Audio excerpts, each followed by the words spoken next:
Bismillahirrahmanirrahim.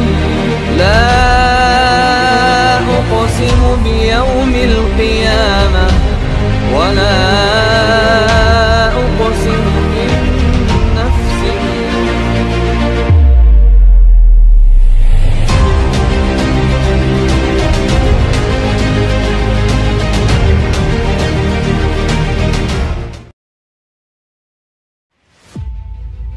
Tanda besar kiamat yang kedua, Dajjal lepas.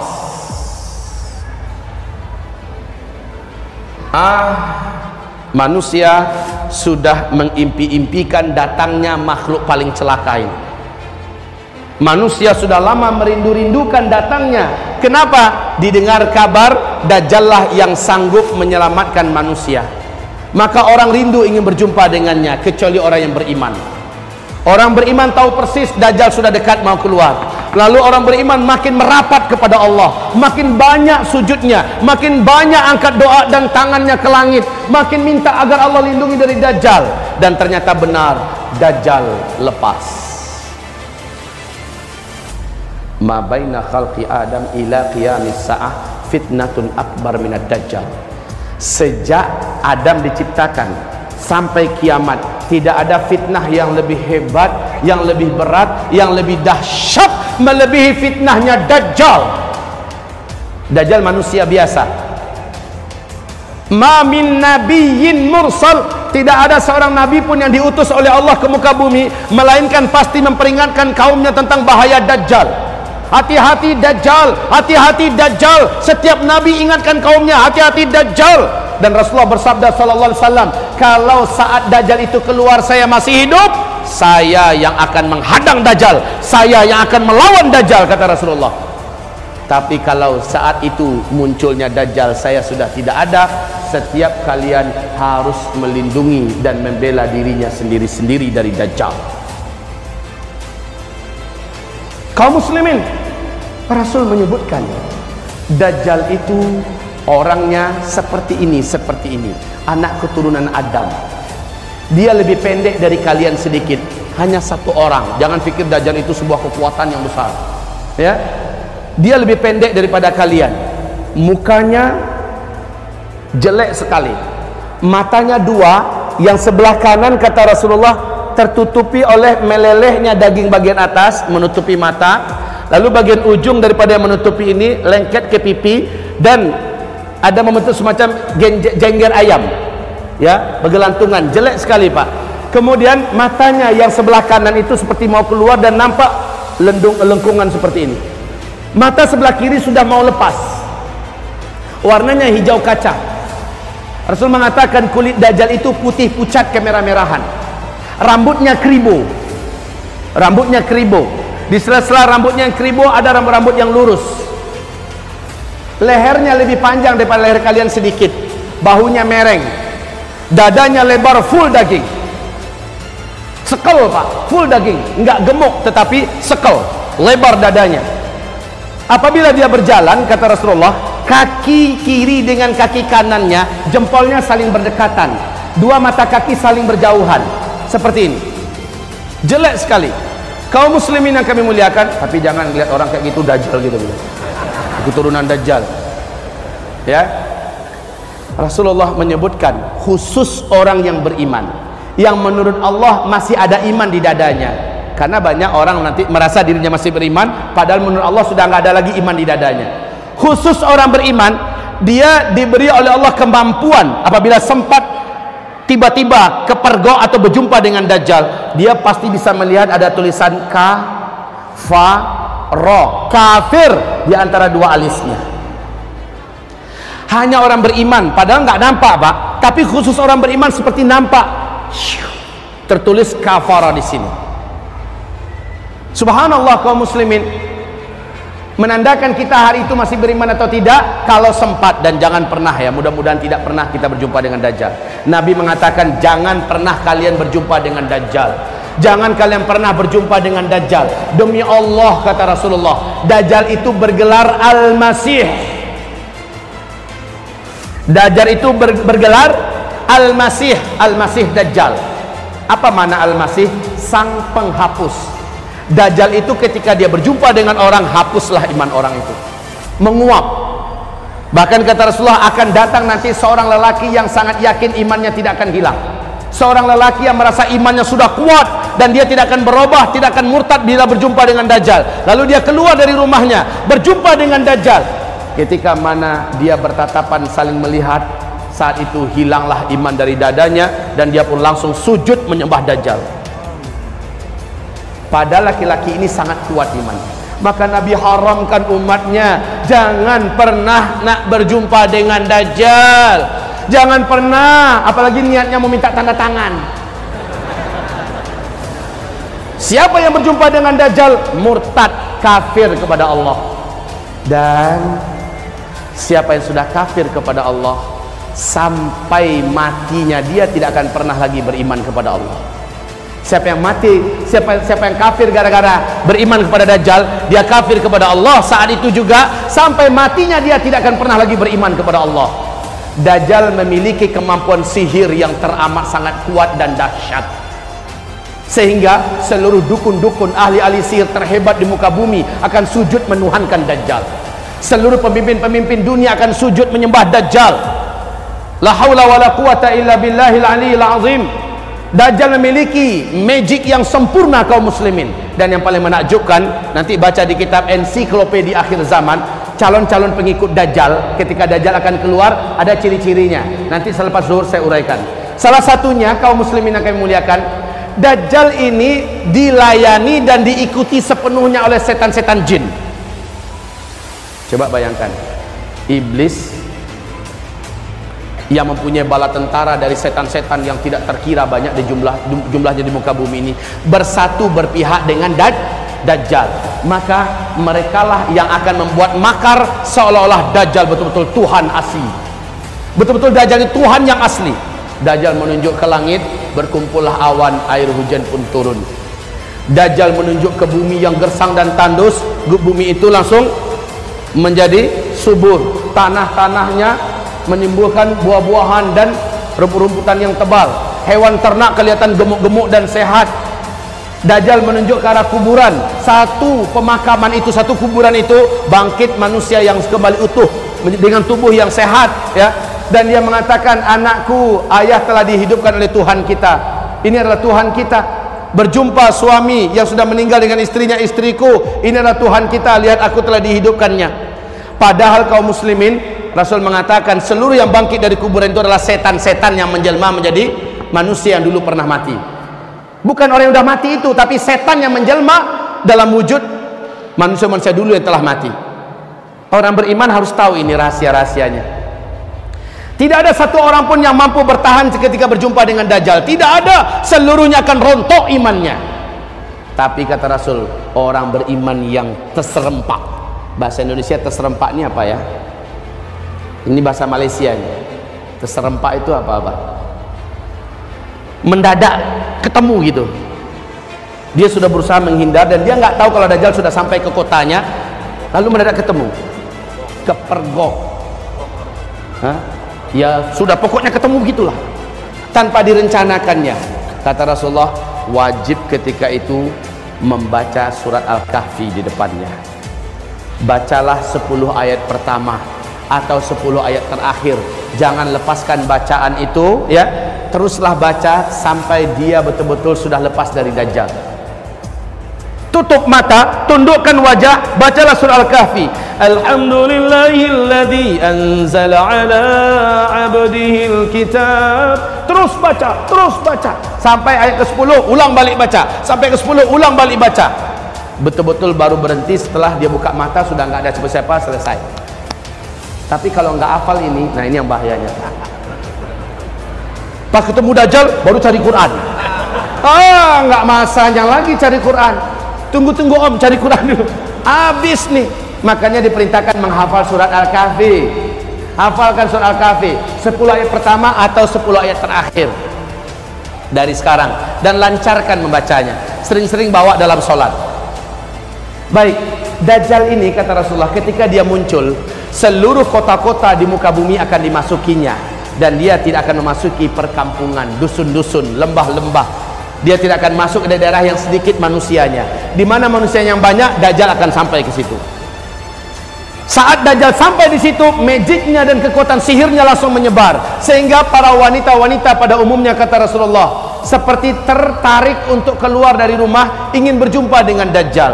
Maka sabda Rasulullah SAW, bila kamu dengar Dajjal sudah sampai ke kota kamu, carilah istri-istri kamu, bawa ke rumah, ikat dia di dalam rumah.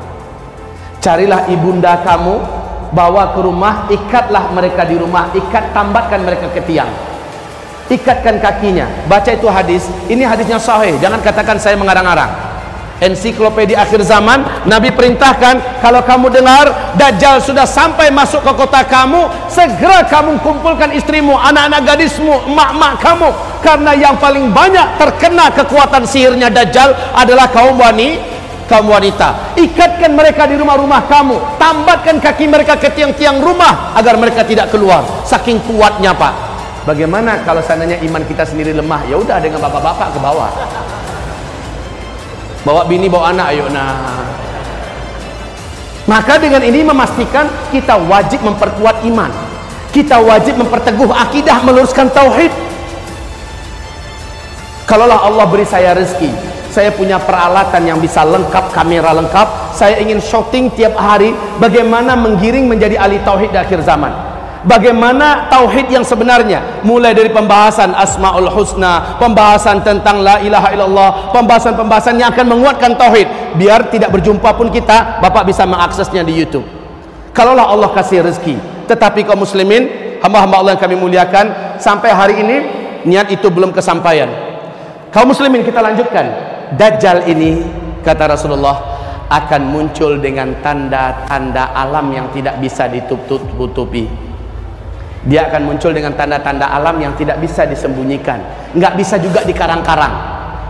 Di dalam hadis sahih Muslim, Tamim Ad-Dari bercerita pertemuannya dengan seorang lelaki bertubuh gompal, terikat dengan rantai yang besar kakinya, dan rantai itu menghubungi kedua tangannya, terikat di dua tangannya, dan juga rantai itu menghubungi lehernya, terikat lehernya, tergeletak di lantai di sebuah pulau di Laut Yaman, dalam salah satu kuil tua.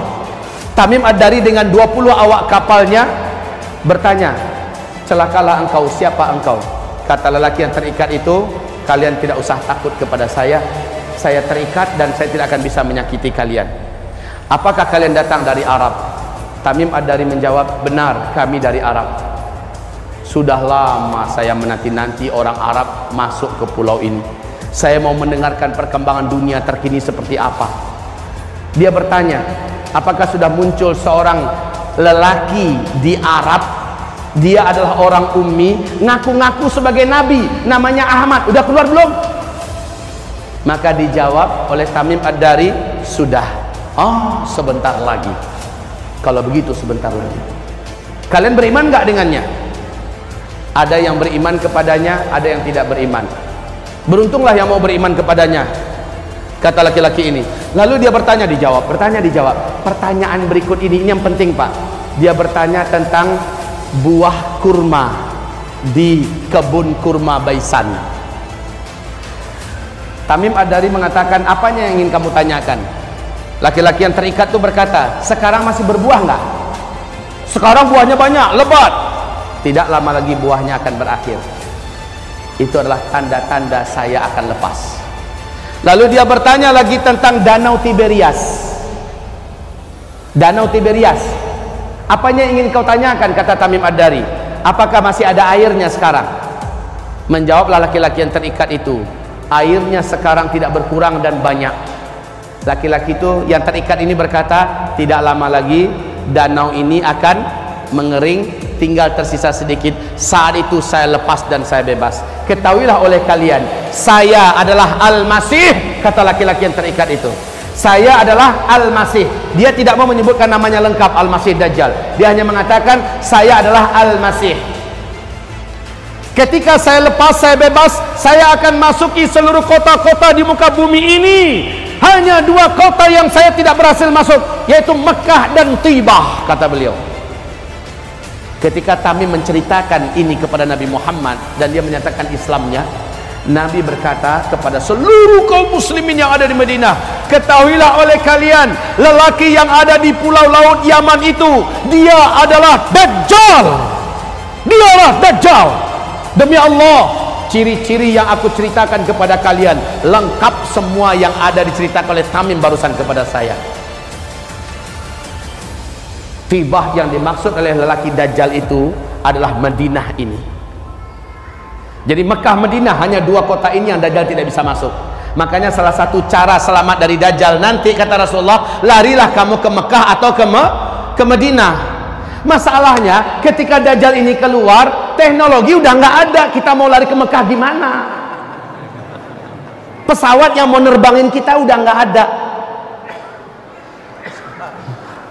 Kalau begitu, ada langkah lain yang harus kamu segera buat agar kamu selamat dari Dajjal. Langkah-langkah inilah yang sudah kita susun dan kita muat dalam kitab Zikir Akhir Zaman. Cara-cara dari Rasulullah agar selamat dari Dajjal. Baik kaum muslimin, lanjutnya kita ceritakan yang dua tadi. Lihat faktanya sekarang. Lihat faktanya sekarang. Buka YouTube kalau mau. Kalau mau, buka YouTube. Tentang buah kurma di kebun kurma Baisan. Di mana kebun kurma Baisan? Hah? Perbatasan Yordania dengan Palestina.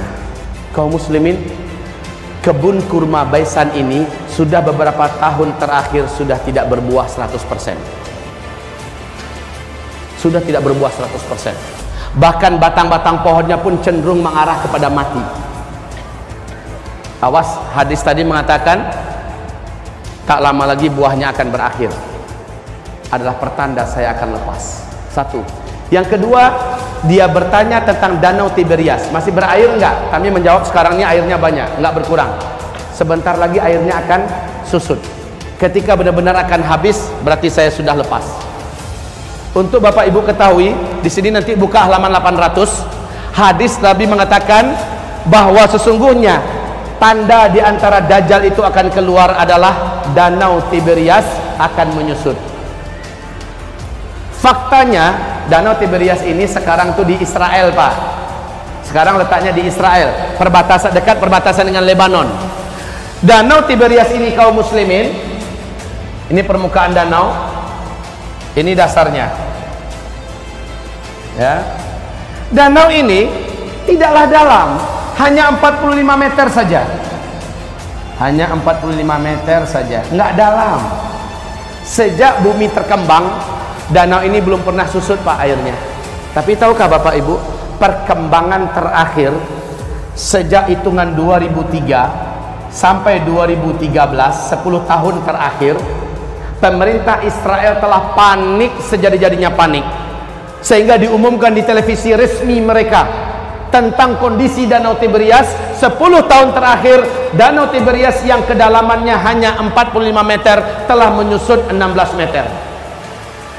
16 meter ini bukan sedikit, jumlah yang signifikan, ya.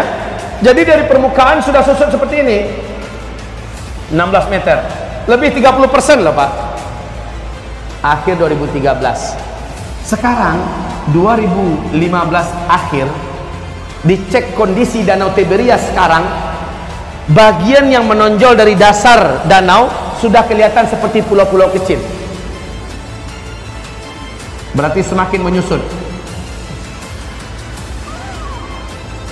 Menjerit pemerintah Israel hari ini, ketakutan yang tidak bisa disembunyikan, Pak. Sebab apa?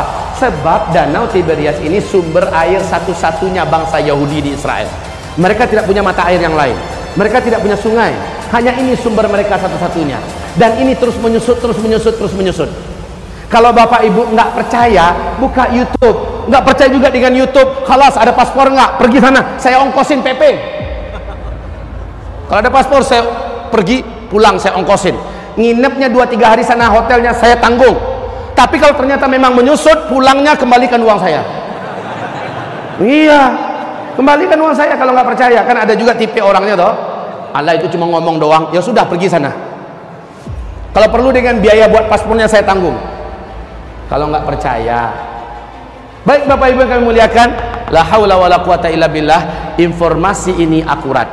Ini nggak bisa ditutup-tutupi, nggak bisa dibuat-buat. Inilah yang menjadikan para ulama di Timur Tengah berkata, hadza zamanu khurujid dajjal. Inilah zaman kita hidup ini, si dajjal terlaknat itu akan lepas. Zaman saya hidup, zaman bapak hidup, zaman ibu-ibu hidup, Bu, makhluk celaka ini akan lepas. Tanda-tandanya sudah sangat nyata. Ya Karim, ya Rabb. Wallahi, jangankan bapak, saya saja kalau berjumpa dengan dajjal, saya yakin tak tentu salah saya akan selamat. Ulama-ulama kita kalau berjumpa dengan dajjal mungkin akan tanggal iman dari dada mereka, saking dahsyatnya makhluk celaka ini. Jadi Pak, makhluk ini akan lepas tak lama lagi kalau melihat tanda-tanda ini. Baik, Rasulullah bersabda, hanya seorang remaja lelaki yang berjumpa nanti dengan dajjal, ternyata dia seorang yang nggak mau sujud. Dajjal bertanya kepadanya, kenapa kamu tidak mau sujud kepada saya? Tak, saya Tuhan kamu. Tidakkah engkau lihat manusia seluruhnya sujud kepada saya? Remaja lelaki ini berkata, sorry ya, sujud kau hanyalah untuk Allah dan kamu adalah makhluk. Saya tidak akan sujud kepada makhluk. Dajjal marah kepadanya, jika kamu tidak mau sujud kepada saya, kamu tak bunuh. Kata remaja ini, tafadhol, silakan. Maka Rasulullah bersabda, dijambaknya rambut remaja laki-laki ini dengan gergaji, dibelah duanya kepala remaja laki-laki ini. Dibelah dua, si remaja laki-laki mengucapkan la ilaha illallah, dia pun syahid. Terbelah sampai ke dada, terjatuh. Darah bersimbah di lantai. Dajjal mengelilinginya satu kali keliling sambil komat kamit mulutnya membaca mantra-mantra tertentu. Membaca mantra-mantra tertentu. Setelah selesai, Dajjal menunjuk ke arahnya, qum, bangkitlah kamu. Allah izinkan, kata Rasul, Allah izinkan. Ini benar-benar nyata, bukan lagi setan yang menjelma, ya. Allah izinkan remaja laki-laki ini tubuhnya kembali menyatu. Kalau dalam film-film dongeng ini ilmu rawa rontek, nyatu kembali, bertemu kembali tubuhnya, dan remaja ini kembali bangkit. Dajjal bertepuk dada dan bangga kepada para pengikutnya, kalian lihat, sudah saya bunuh nih anak dan sekarang saya hidupkan dia di depan mata kalian. Semakin percaya mereka ini memang Tuhan. Sementara si remaja lain lagi, setelah dia bangkit, apa kata Dajjal? Sujud sekarang. Saya sudah buktikan kepada kamu, saya Tuhan kamu. Kamu sudah saya matikan dan saya hidupkan sekarang. Apa kata si remaja ini? Sorry Jal, setelah kejadian ini malah makin mantap iman saya, kamu asli Dajjal. Hai manusia, inilah dia Dajjal yang diceritakan oleh Rasulullah SAW. Rasulullah telah menceritakan akan ada seorang remaja lelaki yang akan dibunuh oleh Dajjal karena tidak mau sujud kepadanya, dan Dajjal menghidupkannya kembali dengan izin Allah. Remaja-remaja itu hidup, tetapi setelah itu Dajjal tidak akan sanggup lagi membunuhnya kali kedua, dan juga tidak ada sanggup membunuh manusia manapun. Hai manusia, taubatlah kalian, ini adalah Dajjal, kafirilah oleh kalian dia. Dajjal marah kepadanya, ingin membunuhnya kali kedua. Memang kemampuannya sudah dicabut oleh Allah Subhanahu wa taala. Remaja lelaki ini, kalau dalam ilmu sosial, hitungan remaja itu, tuan-tuan, puan-puan sekalian, bapak-bapak, ibu-ibu, remaja dalam hitungan ilmu sosial adalah dari umur 12, 13, 14, 15, 16 yang disepakati. Berselisih pendapat tentang umur 17. Sekarang kita ambil yang sampai 17 aja dah. 12, 13, 14, 15, 16, 17. Ini usia remaja. Oke, dalam ilmu sosial. Pak, apakah Bapak mengikuti perkembangan di Timur Tengah? Hebohnya TV-TV Arab lebih kurang 12-13 tahun yang lalu. Silakan buka kembali di YouTube. Heboh karena di TV-TV Arab diberitakan telah lahir seorang bayi laki-laki di Palestina. Bayi ini baru saja lahir, dia berbicara dengan bahasa Arab fusha. Satu kali saja, setelah itu dia normal seperti bayi-bayi pada umumnya. Dan ini diadakan wawancara karena gempar. TV-TV Arab yang saya langsung tonton acara TV-nya Pak, Qatar TV. Seorang tokoh muslim di Palestina diwawancarai. Dia bersaksi, dia bersumpah. Silakan tanya syekh-syekh kami di Palestina bahwa ini nyata. Seorang bayi laki-laki telah lahir, berbicara dengan bahasa Arab fusha satu kali saja. Apa katanya? Berikut ini, silakan terjemahkan.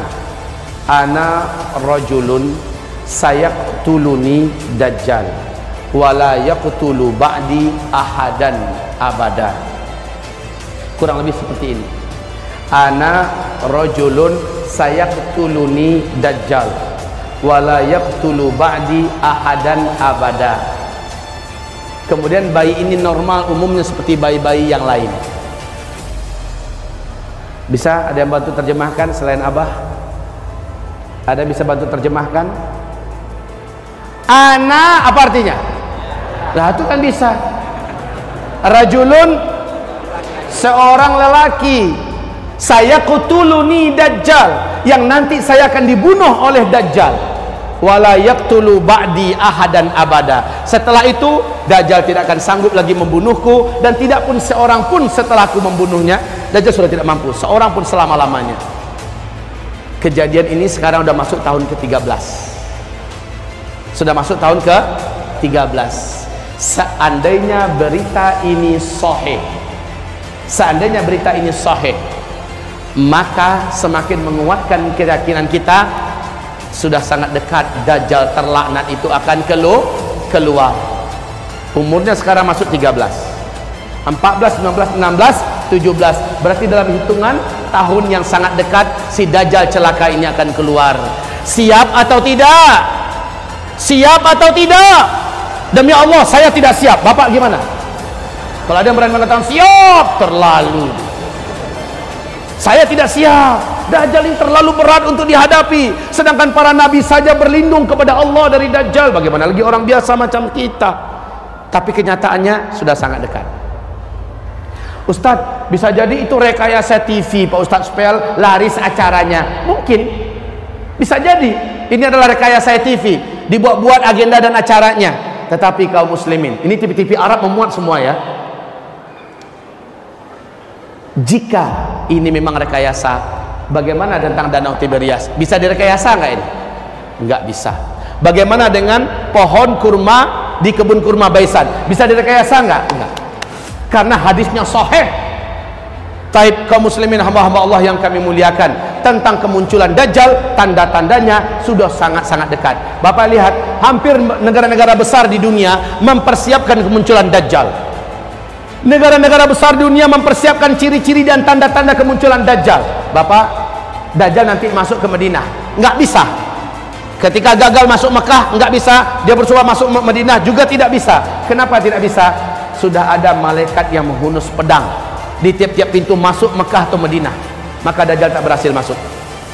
Dajjal naik ke atas sebuah bukit di luar kota Madinah, kata Rasul, dan melihat ke arah Madinah. Dajjal berkata sambil menunjuk ke masjid Nabi, itu adalah istana putihnya si Ahmad. Itu adalah istana putihnya si Ahmad. Dia menghentakkan kakinya 3 kali di atas bukit itu. Gempa ke satu kota Madinah. Orang-orang munafik, orang-orang musyrik yang tinggal di dalam kota Madinah keluar seluruhnya, keluar dari kota Madinah, bergabung dengan Dajjal. Dan ketahuilah, bukit tempat dia menghentakkan kaki disebut dengan Bukit Garam. Oleh ulama sekarang disebut dengan Bukit Dajjal. Tahu tidak Bapak Ibu, di mana bukit ini berada di Madinah? Di luar kota Madinah. Sekarang bukit itu di atasnya sudah dibangun istana kerajaan.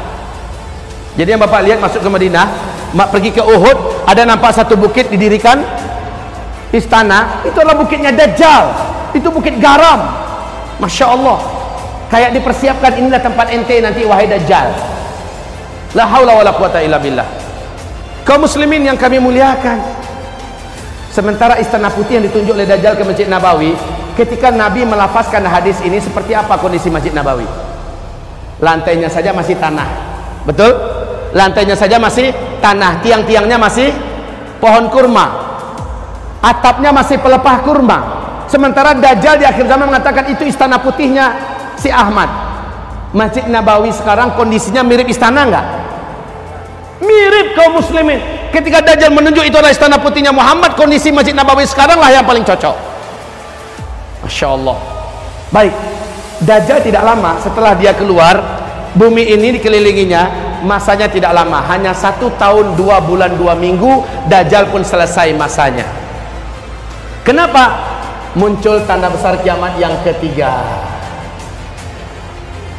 Turunnya dari langit manusia yang sudah disimpan oleh Allah, khusus muncul di akhir zaman membunuh Dajjal.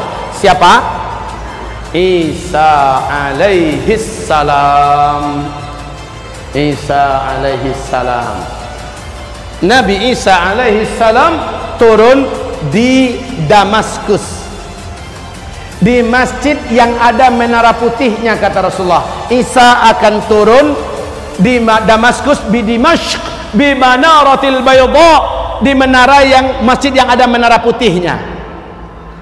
Kaum muslimin yang kami muliakan, masjid ini ternyata di Damaskus hari ini sudah ada, dan dia seperti yang ditulis oleh Syekh Al-Hafiz Al-Mufassir Al-Muhaddis Al-Hafiz Ibnu Katsir dalam kitab Tafsir Al-Quranil Azim menjelaskan bahwa sesungguhnya Masjid Jami' Amawi disitulah nanti tempat turunnya Nabi Isa.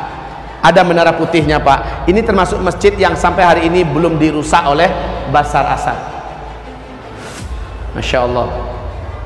Kaum muslimin yang kami muliakan, Nabi Isa turun di Damaskus, bukan Isa Habibullah yang di Jombang kemarin ngaku sebagai Nabi Isa.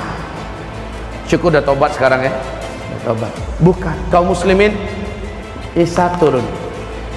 Al-Mahdi terkepung di masjid itu sudah sekian hari. Orang-orang beriman bersama Al-Mahdi sudah terkepung di dalam masjid itu sekian hari. Al-Mahdi ini siapa yang akan memimpin di sini? Di mana munculnya Al-Mahdi setelah Dukhan? Ingat baik-baik, Al-Mahdi akan muncul setelah Dukhan. Di sini Al-Mahdi muncul. Baik, kaum muslimin, Al-Mahdi menaklukkan timur dan barat. Kemudian saat Dajjal keluar, dia tidak sanggup berperang melawan Dajjal, dalam artian tidak terkalahkan Dajjal. Lalu Al-Mahdi terkepung di Masjid Jami' Amawi. Al-Mahdi, hamba-hamba Allah yang kami muliakan, dengan orang beriman salat subuh berjamaah, kumandang subuh. Kemudian selesai salat sunat fajar atau salat sunat qabliyah subuh, Al-Mahdi suruh qomat, beliau pun maju ke depan. Saat maju ke depan, seluruh mata mengarah kepada langit. Ternyata Nabi Isa sedang turun diapit oleh 2 malaikat yang masing-masing malaikat punya 2 sayap yang terkembang. Nabi Isa turun, tangan Isa yang kanan memegang bahu sebelah kiri malaikat sebelah kanannya. Tangan Isa yang sebelah kiri, telapak tangannya memegang bahu sebelah kanan malaikat yang sebelah kirinya. Isa pun turun. Rambut Nabi Isa, kata Rasulullah, bagaikan orang yang baru siap mandi, seperti ada air-air yang menetes. Orang-orang yang beriman tersenyum bahagia karena yang dinanti-nanti sudah datang, Isa alaihi salam. Dan memang mereka sangat yakin, Pak, inilah saatnya Nabi Isa harus turun. Isa pun turun. Al-Mahdi langsung mundur, mempersilahkan Isa untuk menjadi imam. Isa berkata, tidak, imam pada masa ini adalah engkau. Saya hanya penolongmu, saya hanya pendampingmu. Majulah, jadilah imam. Isa pun sholat di belakangnya.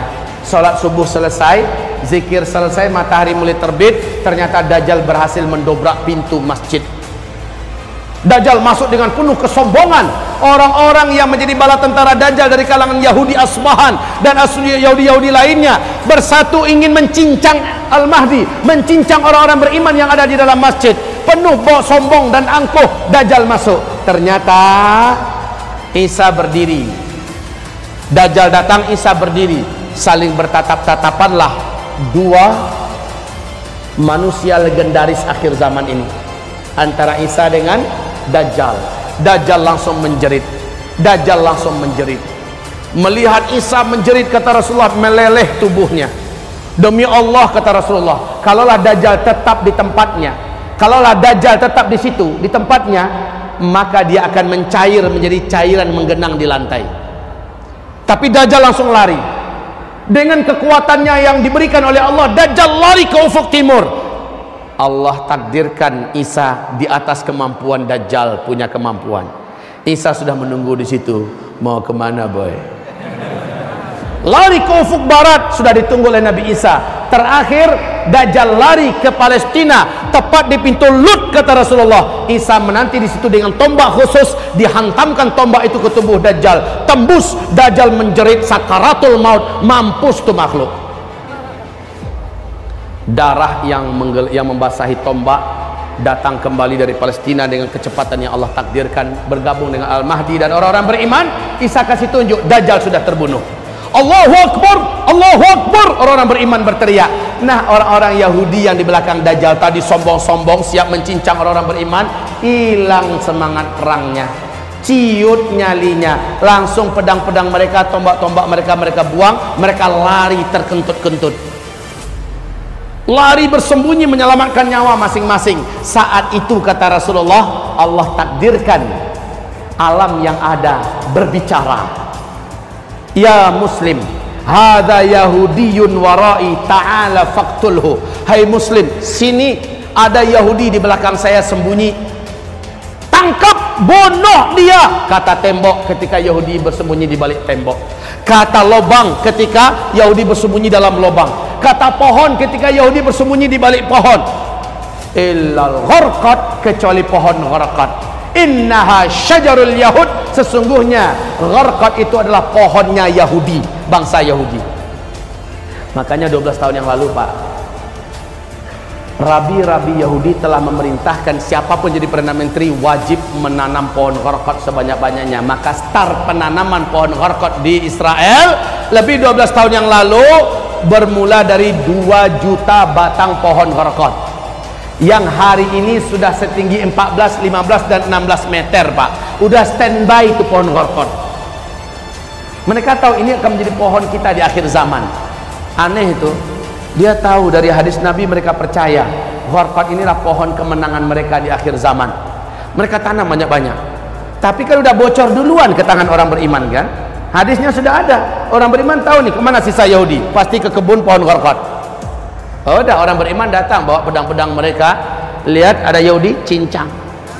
Ada Yahudi, habis Yahudi sehabis-habisnya, habis. Kemudian agama Nasrani dihapuskan oleh Nabi Isa alaihissalam, salib dibinasakan. Lalu Isa mengajak kembalilah ke agama tauhid yang diajarkan Nabi Muhammad sallallahu alaihi wasallam. Orang-orang Nasrani mengucapkan asyhadu an la ilaha illallah wa asyhadu anna Muhammadan Rasulullah.